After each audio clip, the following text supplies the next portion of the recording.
Yo, it's your boy Carter Chris. Tell me about. I'm saying my outro and shit. Yo, it's your boy Carter Chris. WCC. I'm back in the bit with another reaction video, man.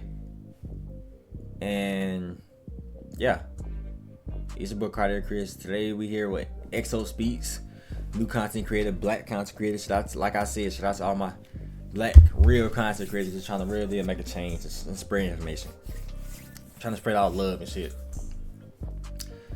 But yeah, man, today we got XO Speaks, black culture is too open.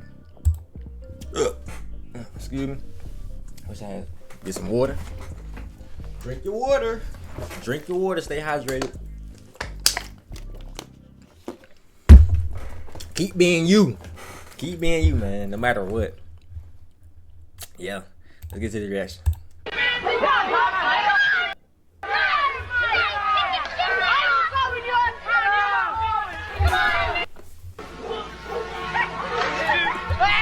You got all these mayonnaise bottles just thinking they the shit. Boy, I would have came out there, boy, y'all would have been slammed. Fuck! I would have had to slam the shit out y'all little boys. I probably wouldn't have made it, but you bitch ass niggas would have had to get it. I'm sorry. Yeah. Let's be real. You niggas out here, man, like it's motherfuckers acting like this like we ain't tell them, like teach them everything. Like, what the fuck?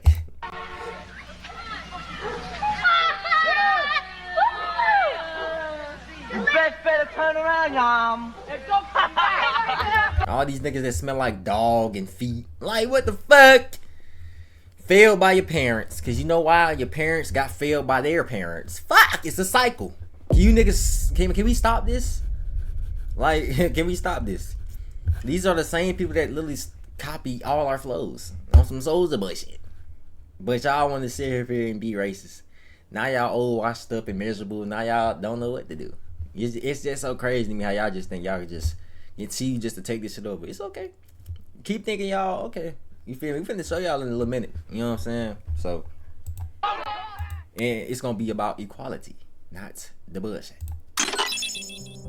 Anytime this topic comes up, people start getting defensive before you even finish the sentence. It's like folks already know where the conversation might go and they rather shut it down than sit with it. You'll hear things like, why does everything have to be about race? It has nothing to do with race. Everything is not about race. He panicked. So this isn't racially motivated. And he panicked. Or it's not that deep. Or people are just enjoying the culture. And on the surface, that sounds reasonable. But what's really happening is people don't want to look too close at the reasoning behind the enjoyment. Because once you start paying attention, you notice something very uncomfortable. Black culture gets treated like a public resource. Everybody feels free to take from it, remix it, profit from it, and build social clout off of it. But black people themselves don't get that same level of access, protection, or benefits in spaces that actually shape money, safety, and opportunity. So the discomfort isn't about sharing culture. It's about what sharing exposes. It exposes that the exchange isn't equal. It exposes that openness hasn't been mutual. And it forces people to confront the gap between loving black culture and respecting black people. That's the part nobody wants to sit with. Black folks are usually quick to welcome people who show genuine respect for the culture. If somebody listens to the music, learns the slang, shows love in the right way, next thing you know, people calling them solid, cool people, or joking about inviting them to the cookout. The cookout. It's always the cookout. When they do one damn thing, but when we do one damn thing, what they do, they steal it. Like, what the fuck? Like, I gotta start giving anybody they credit and praise because they doing, you feel me, one black thing. Duh. We are the culture. Y'all gotta realize this shit. If we are the culture, no, regardless, they're gonna do it. You know what I'm saying? A lot of these people just do it for attention from us, cause that's what they crave. But you know, also a lot of the people are doing it out of genuine respect, which I do appreciate and love. You're trying to change the world in the better and make it better, then we love that. But some people, you know, some people just want that leverage. You know what I'm saying? And you gotta tell what's real and what's not. One more thing about black people? Yep. Y'all's cookouts. I mean, like, You might be invited after this. y'all got some good food.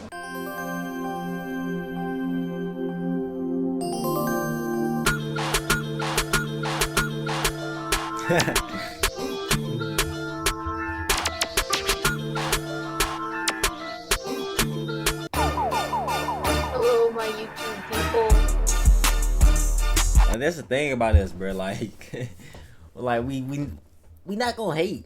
You feel me? It's a lot of them that's gonna do it though. But majority, like we be chilling. You know what I'm saying? We gonna hate. We gonna hype you up. Cause we real at the end. Like we already know, man.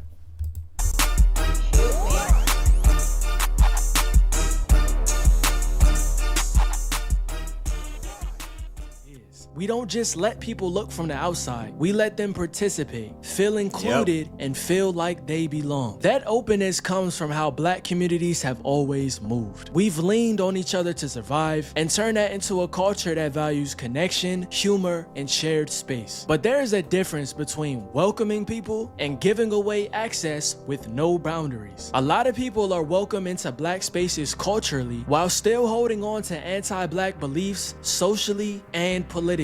They can't laugh with us, copy us, dress like us, and profit off our style while still supporting systems that keep Black people at the bottom. So you get this weird situation where people love Black culture but don't actually care about Black conditions. What they said, everybody wants to be a nigga until it's time to be a nigga. Yeah. You feel me? When shit hits the fan about us, then where are these people that's supposed to be invited to the barbecues and cookouts at? What are these niggas at? Huh? What are these wiggers? That's right, they don't care. Y'all guys gotta wake up, man. Making it cool to be drinking lean and syrup and it's the most dangerous. It's the most dangerous thing that's facing our society. Are you so why sign an artist that would promote that? Because it's this to keep people under control. Fuck, that's why. You know what I'm saying? That like now he don't got shit to say. You know why, man? This is how y'all keep getting rappers. This is how y'all keep signing people. Like we know the real. I already answered that question. You weren't paying attention. Okay, then re-answer it, bitch. What the fuck? You see how dumb these niggas be? That nigga didn't do it again, bitch. Get it on camera. Like, nigga, what the fuck? She asked me talent or issues, and I said talent. But I have to. I can't give up on people. But I'm saying that's hypocritical, though. You're saying it's opportunistic. Yeah. I got people to feed. They want the vibe, the look, the energy, but not the responsibility of standing with Black people when it's inconvenient. Being invited to the cookout becomes symbolic of being welcomed into something that we built. But the cookout is one of the few spaces that we've ever really controlled. Meanwhile, we weren't invited to their institutions, their neighborhoods, their wealth systems, or their social circles for generations. And to a large Damn. That's facts right there. extent, we're still not. And that imbalance didn't disappear just because people learned to dance or talk like us. A lot of groups take from Black culture in ways that directly benefit them, while Black people rarely see the return. Music, fashion, slang, comedy, even protest language gets picked up, rebranded, and sold back to the world. And the original creators don't get the credit, ownership, or the wealth from it. You'll see non-Black people build entire careers off Black aesthetics, Black trends, and Black creativity. A woman by the name of Black woman by the name of Jewel Ham came up with Spotify Wrapped as an intern at Spotify in 2019. Wow. Before then, the Wrapped on Spotify was they sent you a link and an email said, this is what you listen to the most this year. Her internship project at Spotify, which she came up with the word Wrapped, she has screenshots of what it looked like. Right. And gave that, and she created this for Spotify. At the end of the internship, not only did they not hire Jewel, of course they took the idea and used it. And now it is the biggest thing that people talk about on Spotify. Another example of Black innovation being stole, once again. So instead of taking her and said, wait a minute, you're brilliant. I told you, when y'all gonna realize this shit, man. This whole world that they designed is just literally here just to steal everything that we made, bro. Like, respectfully, like, these niggas just want to steal. Like, what the have they created, though? They haven't created shit but wars. Like, what the fuck? Y'all niggas ain't really do anything but create wars. And like people that's dying and shit, like this, all like you feel me? Prevented deaths, all this type of shit. People that still could have been here, but no, this government is so fucked and don't care about everybody. That, you feel me? As long as they get who they want, they don't care. It's just sad. Yeah. We need to bring you in. We need to bring you in. Yeah. They said, okay, see you later. Thanks for this great idea. Thanks for this great idea. That's why you got to be careful of who you share your ideas and your culture with, because again, especially black people, they will take our culture and they will steal it. One of the things that I thought was funny was because she even tweeted the first time they started doing it. She goes, I really was like laughing. I really came up with Spotify Rap. Wow. She's like, not only did they not hire me, they kept my idea and ran off with it. They get brand deals, media praise, and platforms that black creators doing the same thing don't always get. And then when we point that out, we get told that we're jealous or gatekeeping. But that misses the entire point. The issue isn't that people enjoy the culture. The issue is that the reward goes to people that already have access and protection, while the people who created the culture get completely overlooked. Black creativity becomes raw material for other people's success. And when black people ask for ownership or respect, suddenly the tone changes. Then it becomes, it's for everybody, or you don't own a culture. But the same people who say that still gatekeep their money, their neighborhoods, and their social power like it's sacred. So the culture is treated like open season, but the power is treated like private property. That's not accidental. That's how exploitation works. You take what you can from the group that has less leverage, and you keep what protects your own position. Historically, black people weren't allowed into white social, economic, or political spaces. That wasn't about preference. That was law. It was enforced systems that were continuously protected over time. So while black culture was being consumed, black people were being blocked. White people could take from our culture while still denying us access to education,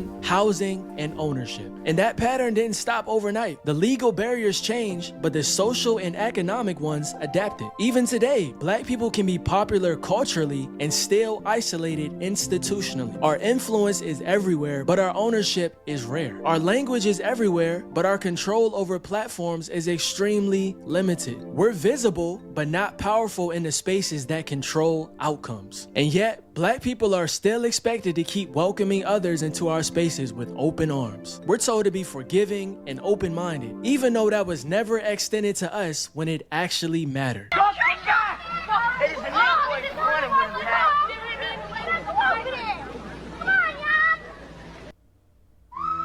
These are Hardee's Frisco breakfast sandwiches starting at just $3.99. This is our bacon, sausage. We were riding down this block and these white people start saying, get out of here. You know, get out of my neighborhood. Don't come to this neighborhood. Then they start hitting on her. Throwing rocks and everything else. Throwing rocks. Because we were in their neighborhood. We went on a bike hike to McDonald's. We didn't mean to bother anybody. We had a nice parade. We saw a gathering, so we went down there to see what was happening. All right. I mean, we didn't bother anybody. We weren't looking for trouble. I never even know people around here were like that. I've never experienced anything like this in my life. What happened to you? Nothing happened to me, but this little boy, short boy about my size, or little short, had picked up a rock, and he was in the front of all these tall honkies. But he threw the rock. He tried to hit my sister, but he almost hit me about that much away from me.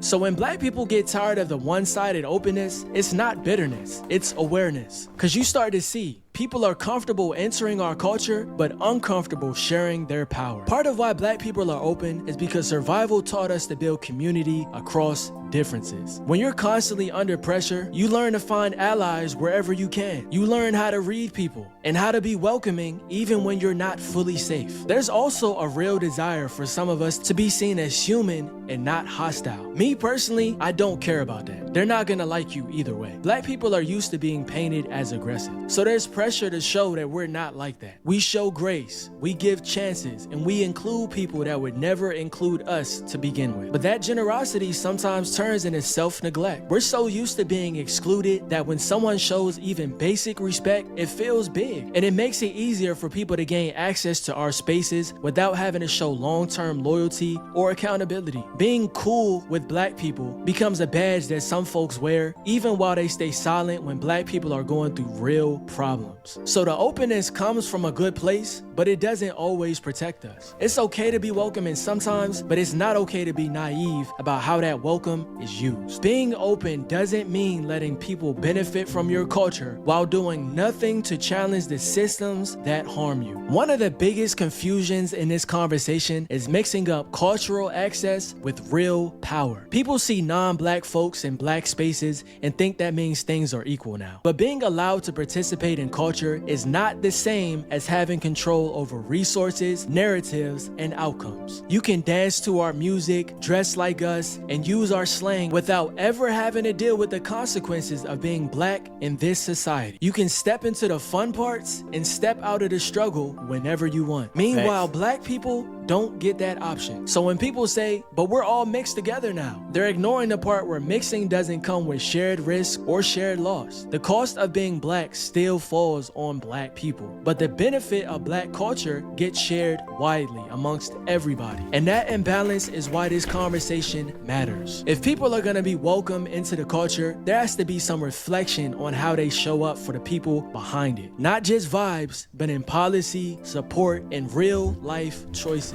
Otherwise, it's just taking without giving back. This isn't about isolating ourselves or refusing to share anything. Black culture has always influenced the world. That's not gonna change. The question is how we move forward with more awareness and boundaries. Healthier boundaries could look like supporting black creators directly instead of people who just copy them. It could look like calling out exploitation without being guilt-tripped into silence. It could look like being slower to validate people who enjoy the culture but stay quiet about black issues. It also means black people taking ownership more seriously, building our own platforms, protecting our intellectual property, and being intentional about who gets access to our spaces and why. Black people being open, forgiving, and welcoming isn't necessarily a flaw. It comes from resilience, creativity, and community. But being open without boundaries gets taken advantage of. And people will keep taking from black culture as long as there's no expectation of giving back. They'll enjoy the flavor of black life without ever sitting with the reality of black struggle. Sharing culture does not mean accepting exploitation. And being welcoming shouldn't require ignoring history. If black people are gonna keep inviting others to the cookout,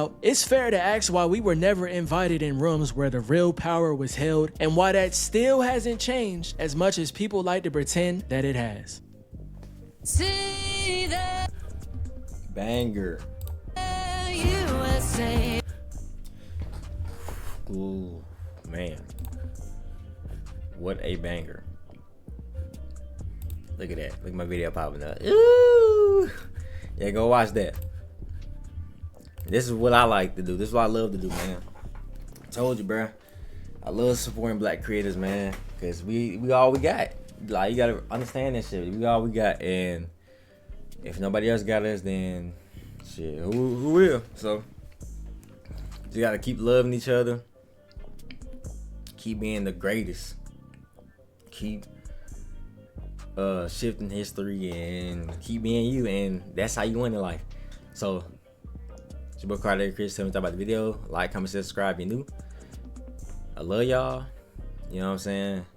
Keep being you. Keep drinking your water. Keep staying hydrated. Keep being healthy. But yeah, man, it's your boy Carter Chris. Tell me about the video. Like, comment, subscribe if you're new.